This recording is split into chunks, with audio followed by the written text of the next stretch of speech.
Amanda's in Bath too. I don't know. That is so cool. Yeah, she said there's a big snow squall, so we worried about you for just a minute. Oh, no, just life. Okay, good. We're actually now broadcasting. Hey, everybody. My name is Troy Myers. I'm a graduate of the Stonecoast MFA Creative Writing. Welcome to another Sunday night edition of the Stonehouse Readers Series. Amanda Plow and I, my colleague, started this about a year ago to process the isolation of the pandemic, to try to react against that, and reconnect with colleagues from across the state, the country, because it's a national program. So we've been on about a year, and it's especially exciting because it's our second time we've had Shannon Bowering with us. Shannon is now my co-host. Hi, Shannon. How are you? I'm good. I'm absorbing the way that you run this, so I can have more confidence when it comes to my first time. I don't really do anything, but yes, you're right. Just don't forget the parents. I always say hi to the parents. Hi, parents. Hi to my mom, who watches the next morning faithfully and is having some health issues, and I hope she's better. And I always say hi to Amanda's parents also, though I haven't met them. And Shannon, you just graduated. You're brand new. Just last month. Congratulations. You read for us last week, beautiful short fiction. Thank you. Yes, and you have an agent now. So this is really very exciting. It's very exciting. Very, very cool. And tonight we have 2 readers for us, in fact, and one of them is brand new. So we'll start with you, Catherine. You've been here before. Catharine Murray, where are you tonight? You're not in Bath, Maine. Where are you? I'm not. I'm actually in the Rocky Mountains. I'm in Denver for the winter, and my son Ton just arrived the other night, so we drove up to the Rockies for a ski trip. So we just got here, and I'm very excited to be in Winter Park, Colorado. Fantastic. You said you're in Denver for the winter. Do you switch where you live during the year? I have twin granddaughters for a year and a half, so we're here to help out and get to be with them. That is the best of both worlds, the mountains and grandchildren. And Maine with the ocean the rest of the time, so it's good. Oh, where are you the rest of the time? Where's your normal? South Portland. Okay, in Maine. Nice. Okay, all right, cool. Another local person. Yeah. And Sophie, you are brand new to this show. You've never read before us before. That's right. Yes. How are you? I'm all right. Yeah, I'm doing good. You're in Bath, Maine. Did you have the snow squall too, where you are, or is it? Well, I mean, I wasn't paying attention, but Shannon, I believe Shannon when she says that it happened. It was just out of nowhere. The wind was howling. It was a complete whiteout outside the window. The cat didn't know what to do. That is like a frost poem. Although I don't think I had a cat.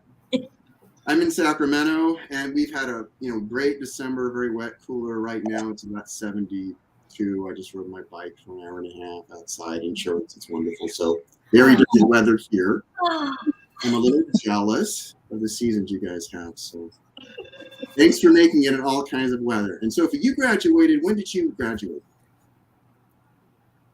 About. Oh my gosh, I don't even. Winter 17, maybe? I think that sounds right. Yeah. It's hard. I was behind you. That's it's wild that it's been that many years. Yeah, I know I was summer 15, and we overlapped just a little. I started in 13, which is really a long time ago. Yeah. Well, thank you for coming on tonight. And what was your genre, Sophie? Fiction, yes? Fiction. Mm-hmm. Fiction. Great. Catherine's going to kick off for us. Did I forget anything, Shannon? I don't think so. I'm faking the tech side. You can make comments. Thank you, Colleen Bogner, for saying hi to Catherine. If you're on Facebook, you can comment right in the Facebook stream. And if you log into Facebook, it puts your name up where we can see it. If not, it'll just say Facebook user, and that's okay. And tell us who you are or just no. But we'd love to hear from you out there. And, of course, we're always looking for readers. So you can reach myself, Amanda, or Shannon at stonehousereaders@gmail.com. We are not officially connected to the program, but we are all products of the program and great supporters of the program. If you are an alumnus of Stonecoast or a faculty member, we have Deborah Marquardt's reading for us in a week or two. We'll definitely that'll be a very exciting night. She's the poet laureate of Iowa, and a Stonecoast faculty member and a wonderful person. If you're an alumnus or a graduating student or a faculty member or a friend of the program, we've had special guests. Send us an email. It may take me a few days to get back, but we're really glad to have you. We'd love to have readers. So, Catherine, we'll let you kick off. That's okay. All righty. All right. So what I'm going to do here, if I can do this without doing anything crazy, I will just tuck Sophie away for just a second and leave Shannon and me up here. So, Catherine, what are you doing tonight to read for us? Well, I wanted to. Right now, I'm trying to put together pieces of what I've written over the last 16 years to make a second memoir about the aftermath of loss in our family, and I'm just trying to figure out the scope, beginning, end. So I'm having to wade through all kinds of different pieces of text and figure out how I'm going to fit it all together. So I thought it'd be fun to because that can be lonely and daunting. I thought it'd be fun to feel like I'm bringing this community with me tonight by reading what feels like might be at the beginning, and then something else that, because when you write a second book, you have to sort of sum up what happened in the first one without boring people. So that's what I'm going to read. I need something from the beginning, and then that kind of review, I guess.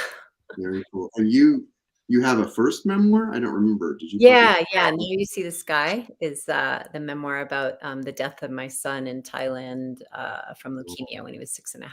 So what was the title again? Now You See the Sky. Wow. And who published that? Akashic Books in 2018. So it was actually my thesis. It was my thesis at Stonecoast. I'm so impressed whenever I hear someone do that. Well, I always read from that, but I just thought I should be brave tonight and read some rougher material and share that. Very cool. I see Love Face XYZ in the comments. Strips without clothing. So we have. Yeah, I think we're getting botted. Yeah, it's an art show. We really don't care.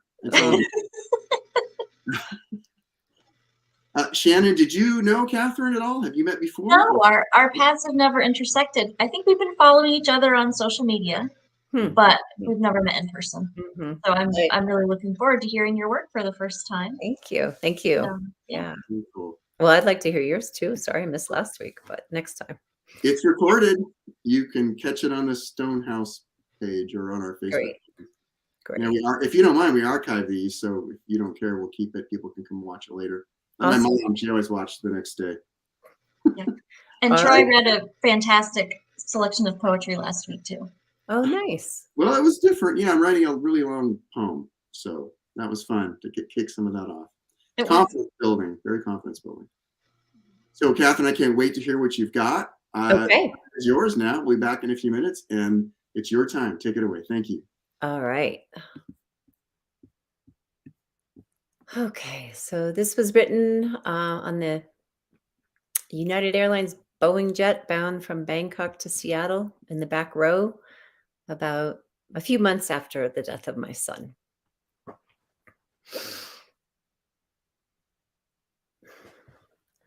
Looking over my shoulder for the end of the conversation like yarn trailing from a knitting basket, the lost thread. Mind dividing, trying to remember and write all at once. The plane bobs between air pockets. I find it soothing, like rocking in the womb, quiet, noise muffled, underwater sounds. Surrounded by souls, yet separate under my soft blindfold, wet with tears. I tried to hide the contortions of my jaw with my hands, but surely people can see my crying. It's not my fault. I was fine a minute ago, listening to country music on the headset connected to the armrest. Then a sappy, sweet summer song came over the wire, and his voice sang, "I can't imagine you as anything but mine." And I cry. And then the next one about taking the car to the lake and getting mud on the tires. And then the memories of his small, sick body perched on the front seat of that old Land Rover next to his dad. He was so tiny and hunched and still. But the rumbling and bouncing didn't seem to bother him then, as close as he was to leaving. He loved to ride, and I am lost in the memories of him happy to be going somewhere, not just stuck at home, sick. Then I remember riding up the hill together, him between his father and me, wrapped in the sleeping bag, warm, woolly hat almost enveloping his head. Brothers, cousin in the back seat. Chan is glad to be out. He looks sick and miserable to me, but he tells me he's enjoying himself. Then he falls asleep against his daddy's arm. He slept so much those days. We came back down and left him sleeping in the front seat, doors open wide, hills and grass and sky all around, and in there with him too. And I am on a plane without my boys. It is confusing. I've left 2 behind at home. Didn't I have 3? This math will confound me forever. I had 3, I have 2. The equation makes no sense, and I know it never will. The woman in the seat next to me asks how many children I have. I smile and hold up 2 fingers. I wish people would stop asking. I'm on a plane headed to Seattle to see my friends so I can cry, so I can mourn the loss of my sweet boy, so I can grieve. It's funny, I'm so excited about this vacation. All 10 nails are perfectly lacquered. New spring clothes bought in yesterday's shopping frenzy are packed in my bag. Dates with friends lined up during my stay. But the reason I am going is sad.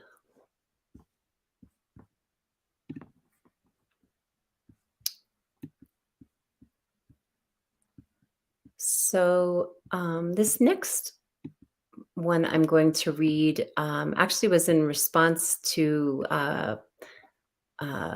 literary journal called the Learned Pig had a topic called mapping, and one of our classmates, Melanie Vietz, invited me to write and submit something. So I thought about, what does mapping mean? What does place mean? And that prompt led me to write this, which I will read to you now. The place where my son died had horses. Only because when a dying boy asks you for a horse, you find more than one. You make your way away from the busyness of your town beside the wide river to land in the mountains that is not your own. There you watch the horses wander over bent, broken stalks of last year's rice harvest, searching for greener shoots to lip up and munch, hooves following muzzles bent close, kissing distance from earth. You live there where you can see the substance of their forms and listen to the rasp of their breath as they move in and out of morning mist and sunlit afternoons, while your son's bones push harder against his skin. It was not our land until our friend heard that our son was so sick. May we have this place? We asked. Our son wants horses. These fields where you plant rice and black beans above the wide sweeping valley. This place where the distant horizon ripples with a line of hills would be good for him. And then, with no more than a nod, it became the place where we waited and watched the horses. The grass grew prickly out of the hard dirt, waking us quickly when we stepped down from the little wooden hut into the morning sun. Mostly our son stayed on the narrow porch, chattering away while I crouched beside the water jars below. Enamel dishes clanking into cold water, hands smoothing soap bubbles over them, listening to the music of his voice. Or we sat together, quiet, spellbound by eagles that floated and fell and rose again below our own kind of eyrie on that cliff. He paged through the bird book, trying to match picture to life, but he didn't worry much when he couldn't. It was enough to see them making their timeless way through cloudless skies. When he felt strong enough, I bundled him into my arms. At 6 years old and fading, he was so light, I didn't mind. I carried him down from the hut to be closer to the horses. Mongolians are a small breed, and ours were scruffy but strong as any of their kind. Their forms scattered across the hill beside the hut, making sense of the steep ground by shift of feet and bend of joints, so that no matter the slope, their bones stood well stacked and sure. The line of their bodies on so much uneven ground gave us a place to rest our gaze, solid stars in a landlocked constellation. And standing there, his body cradled between my elbows, against my torso, like so many times when he was first born and growing fast, I leaned back into the counterbalance of boy and gravity and tried not to wonder, tried not to think ahead. Head leaning against my collarbone, he exhaled audibly, as if relaxed by the proximity of the beasts, as if their size and motion released him for a time from the pain that gnawed at his bones and haunted our nights. And when he tired, we turned for home. His silky hair smooth under my chin, fingertips fluttering on my forearm. Horses are good, Mama. Can we keep them forever? I looked across the golden fields, fallow now, at the valley falling away below us, jungle turning to blue and violet as the sun made its way down.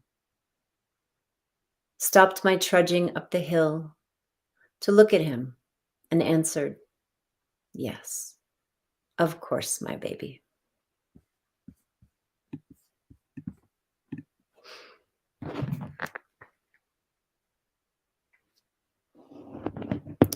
So I think I have a few more minutes. I might read a bit of one more thing just to give you an idea of the sort of all the different places I'm looking to think about where this whole thing is going to go. So let me just find that other one.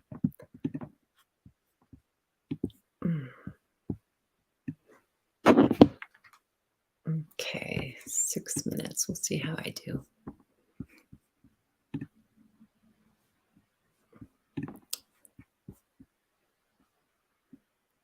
So this was written a couple of years, I think, after Chan's death, and it talks about his little brother who was 4 in the writing of this. And I did a lot of my writing as letters to my son who died. So it starts, Dear Chan, I found it very hard lately to spend time with your little brother, Tan. Part of it may be that I'm working so often in a context of adults and adult expectations of behavior and adult timetables. But I think more than that is the fact that when I'm with him, all I can think of is you. I think of you because he is getting to be about the age you were when we spent so much time together just before you were diagnosed. When we just returned here to Thailand and we were all so happy and I was just beginning to relax into our life and think everything was going to be okay after all. It was the time when you and Cody and Dewey and Tani played together and loved each other. And now when I play with Tan, I just miss you and feel bad that I'm not as connected to him as I was to you, that our lives aren't happy like they were then, that he doesn't have you in life, that we're no longer complete and hopeful and full of the spirit that we were when we had you. I need to remind myself, though, that playing with Tan isn't just something I have to do for him. It's something that's rewarding for me, too. Yesterday, he refused to go to the market with Daddy because he wanted to stay home with me. I gave up my plan to get work done and let him stay. We walked to the boardwalk by the river where I walked so many times with you. He wanted to stop and look at the water. I wanted to walk. We came to a pile of sand where the old cement steps down to the water ended. And he asked to play in it. I said, it's okay. He told me to sit down with him, and he made roads and scooped sand with his backhoe hand while I watched, joining in when only told to do so. He told me of his friends at school, and I get a small glimpse of this other life where he spends half his days. I forget how important it is to just play with him so I can hear about those things. During a quiet moment, he said, I want to play with Chan. I do too, I said. He looked at me and continued, now it's just Daddy. He began laboriously counting on his outstretched fingers. Cody, Mommy, Tani. 1, 2, 3, 4. His eyes looked up and said what my heart is always feeling. That's not enough. We're not the number we used to be. Losing just that one part of 5 was too much. I know, he said as his face brightened. We have Cousin Dewey and Cousin Jamie and Aunt Jum and Aunt Sam. When we heard the tinkling of a bicycle bell and his father pulled up plastic bags of vegetables dangling from the handlebars and asked, are you having fun? I only shrugged my shoulders. I realized too late that Tan might have heard my silence and been saddened by it. But I wasn't having fun. I noticed too, as I sat there, trying to numb the pain of your death, that I end up numbing everything. It seems it isn't possible to isolate just one painful thing and hold the feeling of it away. I end up holding all the feelings away, pain and pleasure too. Perhaps that's part of what makes depression. Trying to survive a painful experience, one suppresses the pain and thereby suppresses all feeling, so that one is left with only a bleak gray sense of what life used to be. I know this dulling is dangerous. I don't want to end up like that. I mustn't run away from these feelings. One day I was crying with your father about you and said, it's so strange to just carry on as if you never were, to just act like nothing happened. But it feels like that's the expectation. Maybe grieving is more than just feeling sad. Maybe it's an active process that involves a daily acknowledgement of who you were and what we are without you. Maybe I need to set aside some time each day to grieve, whether that means writing you a letter or writing a poem or talking to a friend about you or dancing with you in my heart. Whatever it is, I need to remember to decide to do it, to grieve for you before my world slips farther and farther toward washed out shades of gray.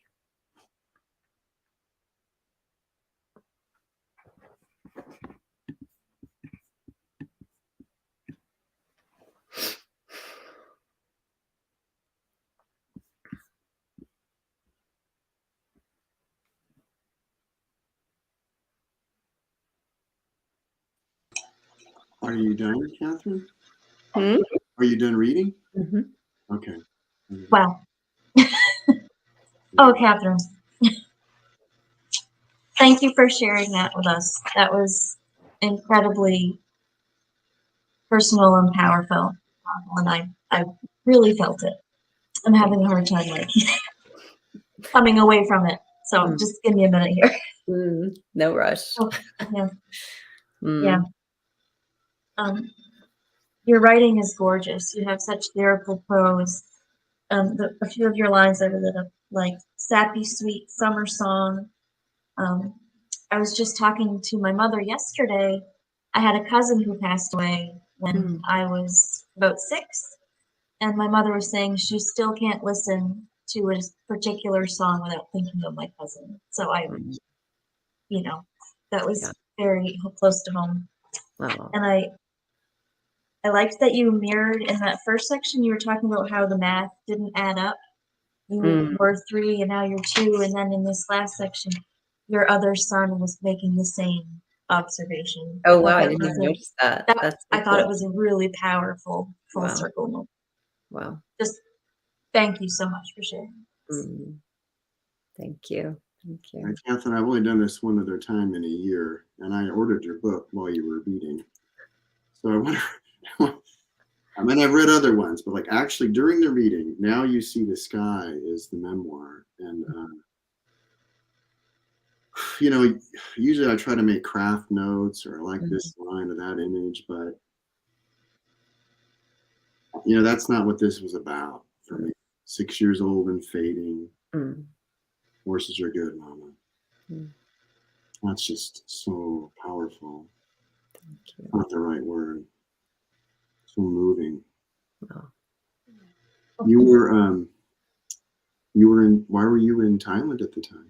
I'm sorry. Why were you in Thailand? I actually went there way long time ago after college to teach at a refugee camp, and I lived there a couple of years and met a local man and fell in love and got married and had 3 wonderful sons, and everything was idyllic. And suddenly the Chan turned 5 and was diagnosed with leukemia, so we had to zip back to Seattle for treatment, and then had bone marrow transplant, and then went back to Thailand, and because they couldn't do anything for him, anything else in Seattle. So they kind of sent us what you said, we want to go home and, have him be where he loved to be, which is up on the mountain with the horses, and use more traditional healing. And he did really well there. He actually had 9 relatively healthy months before he died. And they said later that was quite unheard of to do so well after relapse, after a transplant. So yeah. So that's that story. And then I'm trying to write the memoir of, the next 10 years or whatever it is of the family healing from that grief. But I noticed in what I chose to read, I'm like, well, this is a lot of the first book. So, but yeah, I guess you get that idea. There, actually, the essay, I ran out of time, but it goes on to sort of talk more about Tan and yeah, like you get the idea of him missing his brother and what that's like. And but so that's the vision, is to share what is it like for a family to move through all that. Yeah. Thank you for giving that to the world. Losing a child, I have not had it happen. It seems like just one of the things I would most dread in life. So thank you for providing that vehicle for others to heal and share. Thank you. Thank you. And you read beautifully. Thank you. Yeah. Well, I feel like right now I'm really, as I was trying to figure out what to read, I was really feeling my students' pain. I teach, memoir classes, and I'm always pushing them to do this work, to choose the stuff and what are you going to send in. And it's just it can be so overwhelming to go back into this really intensely emotional material and try to have that editor's eye and figure out what makes sense for story, what's logical and linear and good enough. And, when it's all so close to home, it's hard work.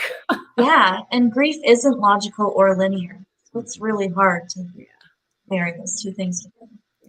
You have a website, Catherine, where we can learn more about your classes? Absolutely. Yeah. What is that? It's CatherineHMurray.com. So it's pretty simple.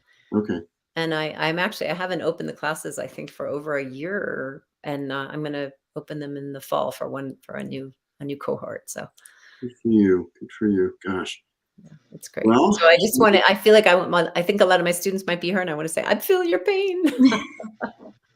Yeah. Good for you. Thank you again, Catherine. Yes, thank you. We'll bring you back at the end if you can hang around. All right. I And can't now wait to we hear will- Sophie. We're in for such a treat. Love her writing. Yes. Yeah.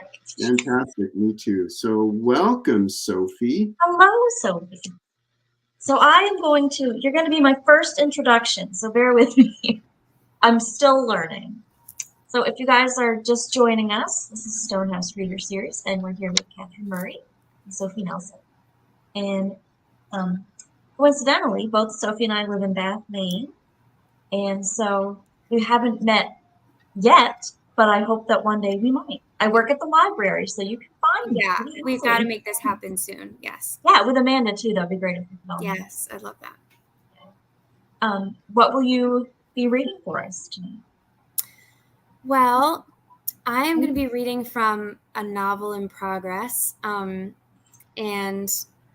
unlike Catherine's beautiful prose, this is a little or much less refined, I will say. I'm sort of in a very messy stage of writing it. I've been taking workshops with Susan Conley, which have been wonderful. And she has really helped me to be more generative and less linear in how I go about approaching the novel. And so I've been just sort of scratching out scenes here and there. And the task of pulling things together for a reading that would be at all decent was a bit overwhelming for me. And so I apologize for any roughness, but I've tried to refine as best I can and kind of piece something together. And I think that there was some energy here and maybe something of interest. So that's sort of what I'm offering today, a work in progress. As Susan would say, the heat. There's going to be some Yes, heat. there's some heat in here. And Catherine, Catherine's in a writing group with me. And so Catherine's read probably most of this at some point or another. So it's fun to hear her reading and in this setting after I've had the privilege to read so much of her work. What's the general theme, or what's the novel about? I know that's a hard question to answer. Yeah, and I don't really have a good answer. I will say, like, I have all these abandoned novels, and the first one was like a multi-generational family saga, and I couldn't handle that. I keep like limiting the scope, so we're down to like a weekend, and there are these 3 friends who are seeing each other. Well, a couple. Some of them haven't seen each other for a while, and they're reconvening in this house in Maine to attend one of their weddings. And there's a lot unsaid among them all and a lot of drama. And I will leave it at that. Okay. Well, that sounds great. Let's take it away, Sophie. I'm looking forward to hearing it. One quick thing, Sophie, do not worry about roughness. Yeah, that's seriously.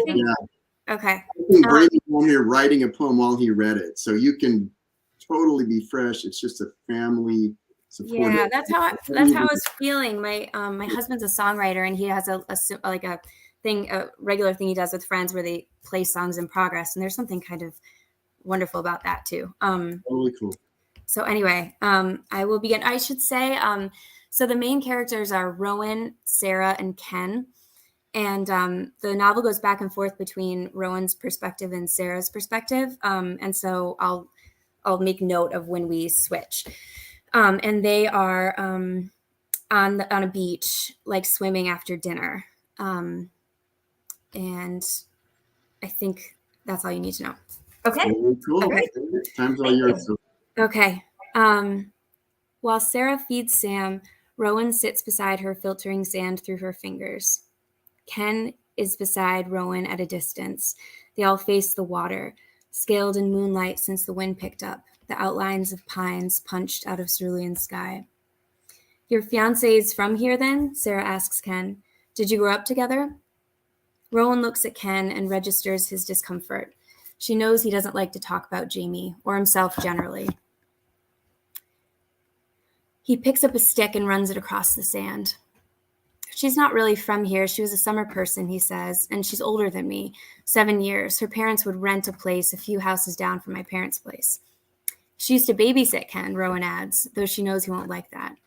Really? Scandalous, Ken, Sarah says. Did you ever do stuff when she babysat you? Ken throws the stick into the water. No, Sarah, of course not. She was a lot older than me. I was a kid. He's disgusted and annoyed and also smiling. This is what Sarah does to people.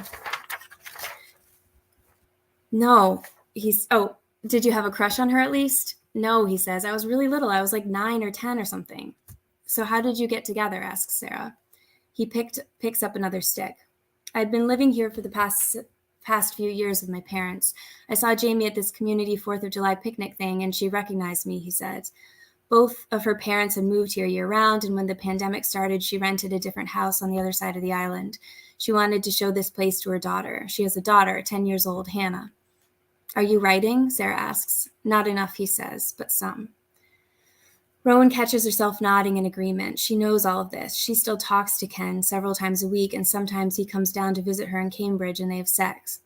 He tells her that Jamie knows that she also has sex with other people sometimes, and Rowan believes him based on the way Jamie looks at her and talks to her kindly and distantly, respectfully, whereas with most she is warm, effusive even. Jamie is an impressive woman with a long, strong stomach and swimmer's shoulders and graying hair to her shoulders.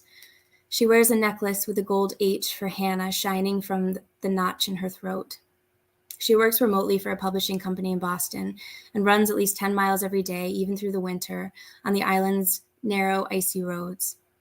I'm glad you're here. It's good to see you two, says Ken, eager to redirect the conversation. To all be together. It's nice. Yeah, says Rowan, but her voice is thick.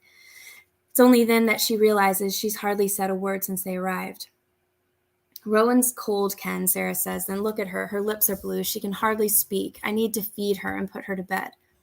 Milk runs down Sam's tired face when Sarah takes him off the nipple and she smears it away with her thumb, kisses his neck, and readjusts her top. Sarah gets up and Rowan and Ken rise. While Sarah is turned away, Ken puts his hand on Rowan's shoulder, softly, as a question. He is asking if he can sleep with her in her bed in the rented house she's sharing with Sarah the night before his wedding. She turns around and shakes her head, frustrated and unable to contain it. His eyes widen with embarrassment and he looks away. When he is ashamed, he reminds her of the dog that she and her mother had for a few months. They called the dog Pig because of how round he was in the middle, and because you could see the skin beneath his white hair was pink with brown splotches, and he had these terribly sad eyes that her mother just couldn't take, she said, which is why she had to bring him back to the kennel. When they've made it about halfway down the wooded path back toward the field and the parking lots, when Sarah and Sam are yards ahead and out of hearing distance, Rowan takes one of Ken's hands in both of her hands. He doesn't turn around. Ken, you need to walk home, she says. I know, he says, giving her hand a squeeze. I don't know what I was thinking. He's drunk, and he had driven there. Okay, and now we're switching to, now this is Sarah. So that was Rowan's perspective. When they get back to the car, Sarah gives Rowan the beige wool blanket her dad put in her car for emergencies. She has never been in the type of emergency he's envisioned, some winter roadside crash, but it comes in handy sometimes. Rowan wraps herself up tightly in it, arms and all, and allows Sarah to unbuckle her seatbelt for her and push her glasses up her nose. Hey, wool burrito, Sarah says, getting the car into gear. He's walking. She points at the outline of Ken, shoulders slumped, trudging back through the field. Rowan nods into the flannel. Hey, she says a little louder, nudging Rowan's leg a few times before backing the car out. Hey, burrito. Rowan looks up. What? Something has changed between them. The cold, maybe, has dropped them into a different, more familiar register, and Sarah is relishing it. I'm going to make you the best grilled cheese you've ever had. Are you ready for this? Turning onto the main road, they do a synchronized lean. Honestly, no, I can't handle your grilled cheese. I'll get sick, says Rowan. It's true. Rowan has the most sensitive stomach on the planet, and Sarah will use lots of butter and cheese. I'll make it worth it. Hey, Sarah says again after a pause. Wool burrito. What? Rowan asks. Do you still love him? There's a pause of 3-4 seconds. Yeah, Rowan says. She's looking straight ahead, and she isn't smiling now. Her lips are still blue, and she didn't even swim. Sarah turns back to the road. She puts a hand on Rowan's leg and rubs the wool's warmth into it. You know, he's kind of an idiot, right? Sarah asks, and probably an alcoholic. Yeah, I do, says Rowan. But sometimes it doesn't matter. Yeah, well, says Rowan. As soon as they're inside the house, Rowan, still wrapped in the blanket, turns to go upstairs. Sarah tugs on it. Food, Rowan, please let me make you food. Sam needs to go to bed. That's the baby. He should have gone to bed hours ago, but if Sarah leaves now, there's no hope of Rowan staying, eating, talking to her about what's going on between her and Ken, and she needs to know what's going on. If it doesn't happen tonight, it might not happen all weekend. I need more clothes, though, Rowan says. Socks, leggings, it's so cold. Okay, I'm going to put Sam to sleep. 3 minutes. That's all it will take, and then I'll see you down here. Sarah is downstairs first. It's dark, and she gropes the wall for a while before finding the switch that lights every bulb in the sad kitchen, including the big light over the table and the fluorescent strip over the sink. She places the baby monitor on the peeling linoleum countertop and gets to work preparing the bread and cheese. When Rowan appears, she drops a good chunk of butter into the cast iron pan. Keeping the heat on low for a slow, thorough brown, she places pieces of bread in the pan, cheese, more slices of bread, Bits of stray cheese melt and brown in the butter in the pan, and she pulls them out to eat with her fingers, not minding the burn, kind of liking it. These are some of the things Sarah's always liked about cooking, the physicality of it, sore feet and legs, flying fat hitting skin, the dull ache that comes of handling hot things. With her phone, she takes a picture of the sandwich, cut in half, fatly resting on a small vintage plate from the cupboard before bringing it over to Rowan and setting it in front of her on the Formica table. Rowan looks like it's a thing to be conquered. She picks it up with her long, pale fingers and puts it quickly down. Too hot, Rowan says. She isn't tough enough. She isn't hungry enough. That's what Sarah used to think about Rowan, but that's not right, not really. Rowan pulls her knees up so that her socked feet are resting at the edge of the chair. What are you still doing with him? Sarah asks. I'm not with him, not really. I mean, he's with Jamie. You don't think I should see him? Her hair is in a pile on her head, and she fingers a brown fin along the back while staring at a ding in the table, her lips in a line. That's not what I said. I don't know if you should see him. That's why I want you to answer the question. But you think you can have an opinion about it, says Rowan. She's lifted her eyes to Sarah's now. What the fuck are you even talking about, Rowan? Of course I can have an opinion. Who doesn't have an opinion about whether or not two people should be sleeping together after 10 years? And he's getting married tomorrow? What is this pretend world where people want to live in where no one has any opinions? Rowan sighs. Now I don't remember the question, she says. What are you still doing with him? I'm being not alone. I'm being with a friend who knows me and likes me enough to keep coming back to me. Is that supposed to be about me? Sarah asks. She has a memory of being on a toilet in a stall in some bar in Bushwick weeks after the fight, watching Rowan's name light up her phone again and again. That was 10 years ago. The light in the kitchen is really far too bright. They have to go somewhere else. Sarah shades her eyes with her hands. Rowan still hasn't touched the sandwich. The drops of butter are hardening into opaque buttons on the plate. The sandwich is getting worse every second Rowan doesn't eat it. Sarah shakes her head, shakes the sandwich out of her view. I don't think so. That's not what I meant, said Rowan. What do you mean? Rowan has the heel of her hand over her eye, really digging in, and her hair is slipping out of its elastic. I mean, I don't see many people, said Rowan. I don't have many friends. It's embarrassing to say, but it's true. Ken is my friend, really, and we sleep together out of habit, and it's nice, but that's it. I can hardly see her face, Sarah says, gently pulling Rowan's hand away, her eyes red with pressure. So it's not like you love him and you wish you were marrying him or something. Do you love Pranav? Rowan asks, shaking her wrist out of Sarah's grip. Do you wish you were marrying him? Pranav is Sarah's fiancé. This comes sideways. How many times can Sarah forget about Rowan's left hooks? We're not talking about me and Pranav. Sarah sits up straight. Well, I think we are now, says Rowan, picking up the sandwich again. Sarah adjusts herself, compulsively picks her t-shirt out from under her bra. She wants to tell Rowan not to take a bite. It's ruin. She let it get too cold, and all that fat is no good without heat. What's your opinion? Sarah asks. Very good, Sarah, very good. I know you have one, says Sarah. Yeah, I do, says Rowan. What is it? I think that you do love Pranav, says Rowan, and I think he isn't charmed by you, and that scares you. I think you're waiting for him to leave you when he finds out that you're not very interesting, and I think he already knows that you're not interesting and that he loves you for things that you don't like about yourself. Even this anxiety you're going through, I think he loves you for that. Fuck, Rowan, says Sarah, smiling, because Rowan has never met Pranav before, and somehow she knows this. Somehow she knows everything about Sarah, even when she knows nothing about Sarah's life. Rowan smiles back all Cheshire Cat then. My God, she has so many feelings. It's so shocking and ugly and beautiful. Sarah has to laugh. Is Ken good at sex now? Sarah asks, and that gets Rowan laughing too. Rowan throws her head back, drops the sandwich on the plate. I don't even know, she says, rubbing that red eye again. They're quiet for a while.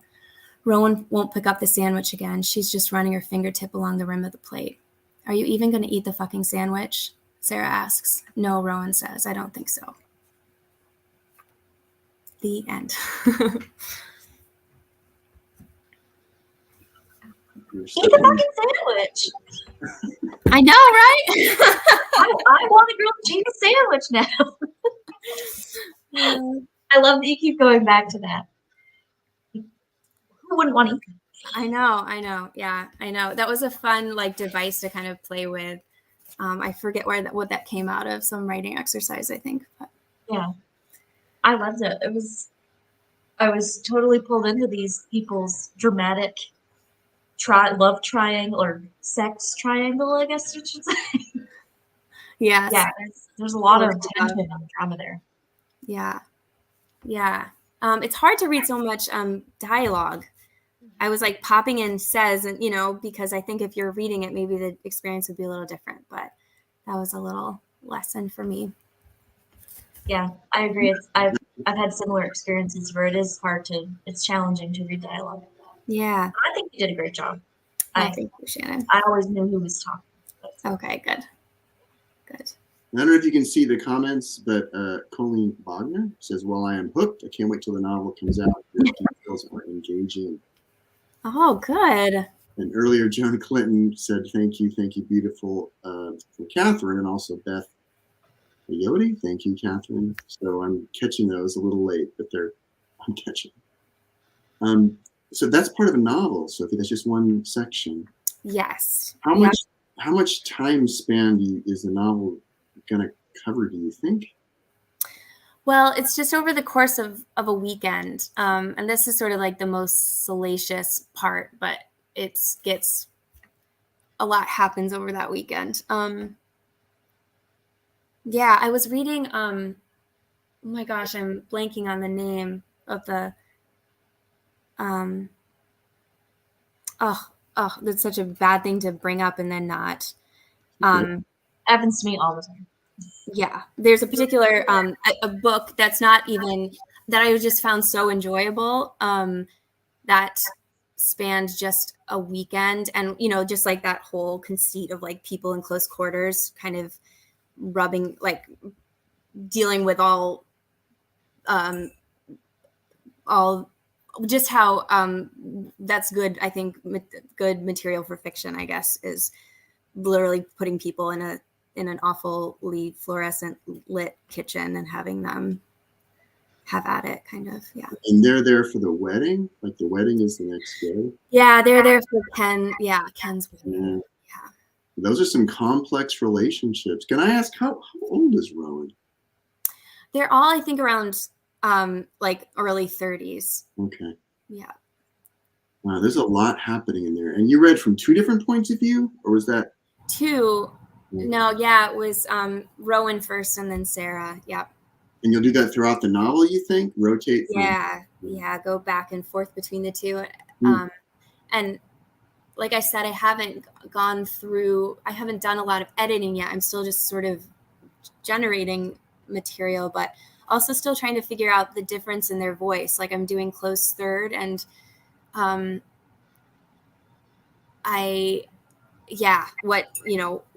what do they sound like and how to differentiate them more. I feel like I'm getting a better sense of that. And so as I keep going, that's becoming a little bit easier for me to kind of hear them as distinct, but. Good for you. Do you know how it's going to end yet? I have to ask because I'm. No, I have. There's this old man and a dog, and this whole thing happening with a dog. And I've had ideas, but I'm like holding on to it loosely, if that makes sense. Yeah. It does. Yeah. Just like it's there. You're waiting until it gels into something. Yes. I think. The dog, this man and this dog showed up at the beginning. And so, if they turn up at the beginning, you're going to, and they stayed at the beginning. Like I want them there. And so it's like the loaded gun is this guy and this dog or whatever, right? Like it's going to go off. And it, like little things have happened and I've written different scenes, but I don't know how it's all going to hang together. Yeah. It's kind of fun though, that you get to discover it as you go along. Yeah. I mean, I've tried it so many different ways and I haven't, so I forget which writer talked about the headlights, but I'm just like, you can only see as far as your headlights, right?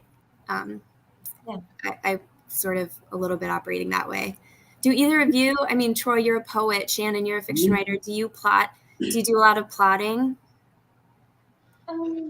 So I think that I might have the same instinct as you.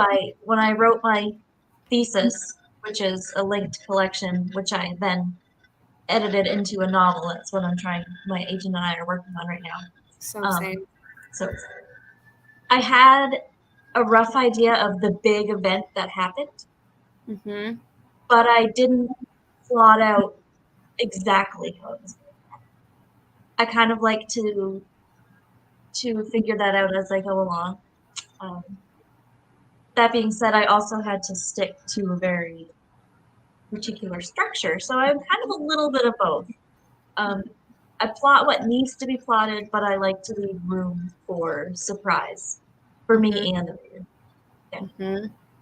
What about you, Troy? I don't know how poetry works with plotting. Well, I've never had a plot till this poem, right? I mean, Yeah. like I go out and I cut some roses, and there's the poem, and pull some weeds, a lot of yard work. So how a poem will end, I think, is very, very difficult. I think that's the most challenging thing of, at least for me, of writing a poem. But it's not so much the narrative ending. It's like, what do I do with whatever action has taken place? But now that I'm writing this long poem, I'm in there. Like, I don't know. I read that thing about the headlights just a few days ago. I don't know where I saw that. I posted it, and I had it was a you. quote on my Instagram, and I can't remember. I have to look. I'm gonna look it up right now. So that's really funny that you. So I don't know. I had these characters kind of developing. El Doctoro. Acting character. Who was it? El Doctoro. Oh, okay. Cool. Doctoro. I don't know. Horror? Is it a horror writer? I don't know. We'll have to pop thick, folks. Anyway, Sophie, beautiful material. Oh, and you're getting comments. So Beth Ayodi also says, lovely. I enjoyed keeping track of the grilled cheese sandwich, which I do is important. And then Clinton says, Sophie, how many hours a day or week do you write? Oh my gosh. Not very much at all, I'm sad to say.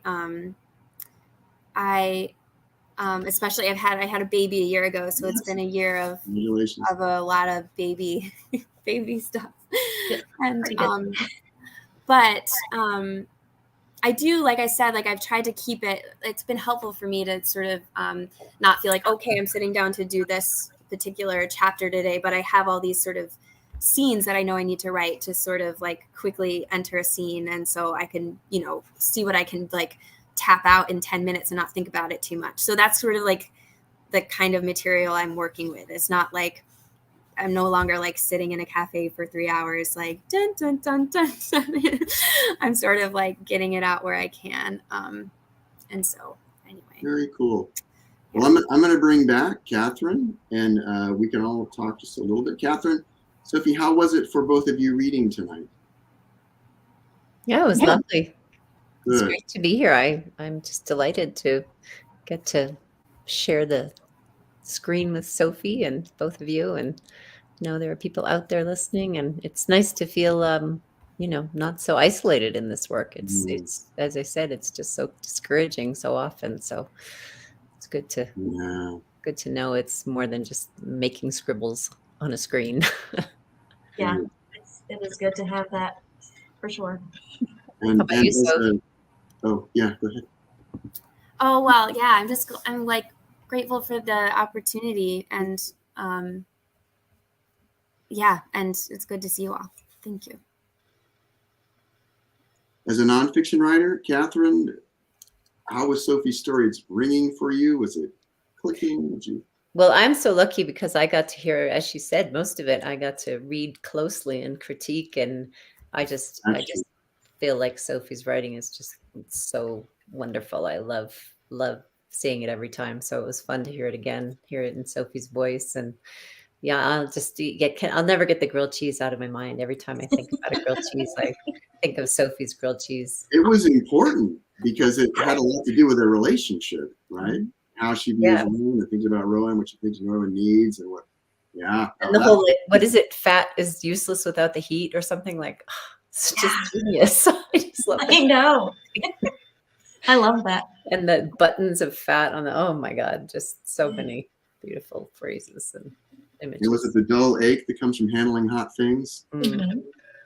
There's a lot of that in this weekend. Yeah. Yes. Yes. Yeah. Shannon, I want you both to come back and read more of this wonderful work. Thank you. Catherine's memoir is out. It is Now You See the Sky, beautiful story about the death of her son. Sophie, do you have anything published lately you want us to know about, or a website, or anything else we can do to? No. I just am quietly here writing away, writing for Catherine and my writers group primarily. But I'm grateful to have that regular check-in. And I highly recommend Catherine's novel. It's Memoir. It's memoir. Sorry. I'm sorry. I'm still thinking about her memoir is stunning. Yeah, everyone will love it who reads it.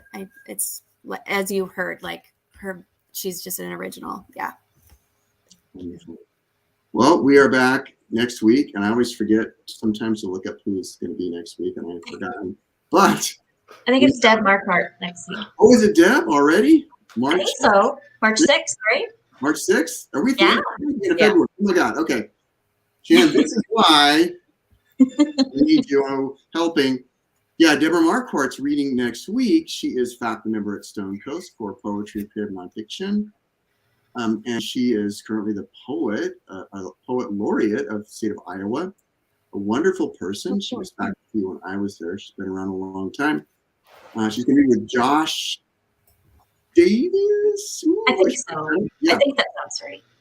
Poet, and we pair faculty with poets when they want to do that. We did that with Rick Bass and with Ted and Annie, and now Deborah. So super cool. So don't miss next week.